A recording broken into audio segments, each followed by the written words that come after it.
السلام علیکم۔ آج کی کہانی بھلا برا وقت۔ ایک دور دراز گاؤں میں حارث نامی ایک شخص رہتا تھا۔ وہ نہایت نرم دل، دیانت، محنت میں پختہ انسان تھا۔ اس کا گھر چھوٹا مگر محبت سے بھرا ہوا تھا۔ بیوی بچوں کے ساتھ وہ سادگی میں خوشی تلاش کرتا رہتا تھا، مگر زندگی ہمیشہ ایک سی نہیں رہتی، کبھی بدلتی رہتی ہے۔ حارث نے یہ سچ اپنے تجربوں سے بہت گہرا محسوس کیا۔ ایک سال گاؤں میں بارش کم ہوئی اور کھیت سوکھے۔ کسان پریشان ہو گئے، پانی نہ ہونے سے فصلیں تباہ ہو گئی، خراب ہو گئی تھیں۔ حارث بھی ان میں شامل۔ اس کا دل بے حد افسردہ تھا۔ غربت بڑھنے لگی، روزگار کم ہوتا گیا، ذخیرہ کم، گھر کے حالات بگڑنے لگے، مگر حارث نے صبر کیا۔ ایک دن گاؤں میں امیر تاجر آیا، کہا میں مزدور ڈھونڈ رہا ہوں، اجرت اچھی دوں گا۔ کچھ لوگ تیار ہوئے، مگر حارث سب سے آگے کھڑا اور محنت سے نہیں ڈرتا تھا، حالت سے گھبرایا بھی نہیں۔ تاجر نے اسے شہر لے گیا اور کام سمجھا دیا۔ شہر میں زندگی مشکل مگر مواقع بھی بہت ہوتے ہیں۔ حارث صبح سے رات تک محنت کرتا رہا، مسلسل لگاتار۔ 10 دن میں حالت بہتر ہونے لگے۔ وہ بچت کرتا، ہر مہینے پیسے گھر بھیجتا۔ اس کے بیوی بچے پہلی بار اسکول مناسب طریقے سے جانے لگے، مگر اچانک ایک دن مصیبت دوبارہ اس کے پاس آئی۔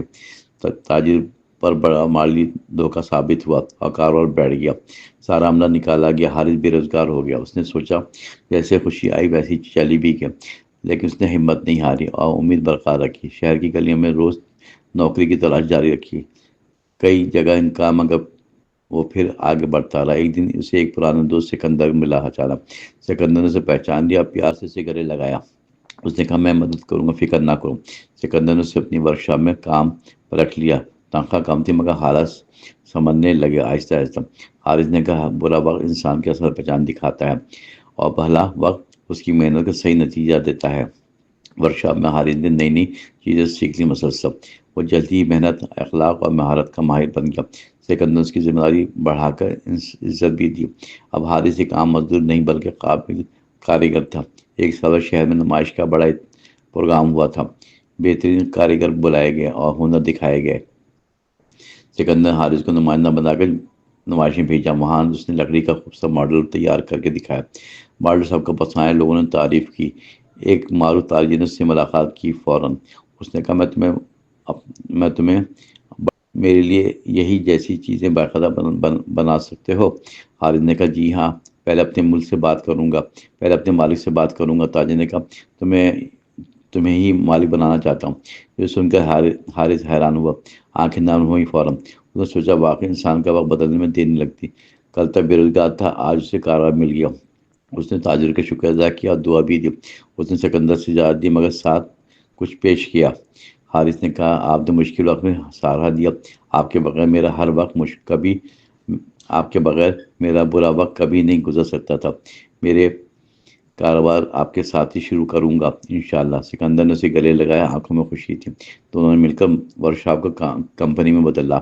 کچھ ہی مہینے میں کاروبار خوب چلنے لگا تھا۔ حارث نے گاؤں والوں کے لیے بھی دروازے کھول دیے۔ اس نے کئی نوجوانوں کو روزگار دیا اور سہارا بھی۔ اب وہ خود دوسروں کے لیے امید کا چراغ بن گیا۔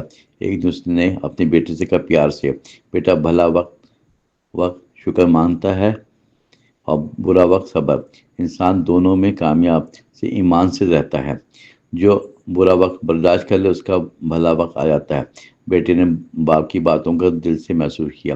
حارث نے کہا بیٹا ہر وقت جرم نہیں ہوتا، لیکن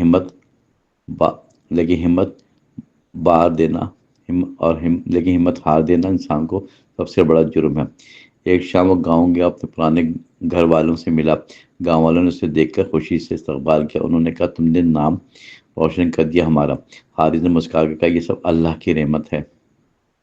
اس دن گاؤں والوں کو کھانا، کپڑے، تحفے دیے۔ اس نے کہا میں بھول نہیں سکتا کہاں سے آیا تھا۔ برا وقت نے مجھے مضبوط بنایا، بھلا وقت نے سنوارا۔ جو بھی مصیبت آئے صبر کرو، راستہ ضرور کھلتا ہے۔ اس کی زندگی اب سکون، برکت اور خوشی سے بھری تھی۔ اس نے ہر مشکل کو سیڑھی بنایا، گرنے سے نہیں ڈرا۔ لوگوں نے اسے کامیابی کا اصل نمونہ قرار دیا۔ اس کا نام دور دور تک مشہور ہو گیا، ہر جگہ۔ کہانی کا خلاصہ یہ ہے کہ وقت ہمیشہ ہی جیسا نہیں ہوتا، کبھی برا وقت آتا کبھی بھلا وقت بھی، مگر انسان جیتا ہمیشہ ایمان، کردار، صبر سے۔ یہی زندگی کا اصل سبق ہے، ہمیشہ یاد رکھیں۔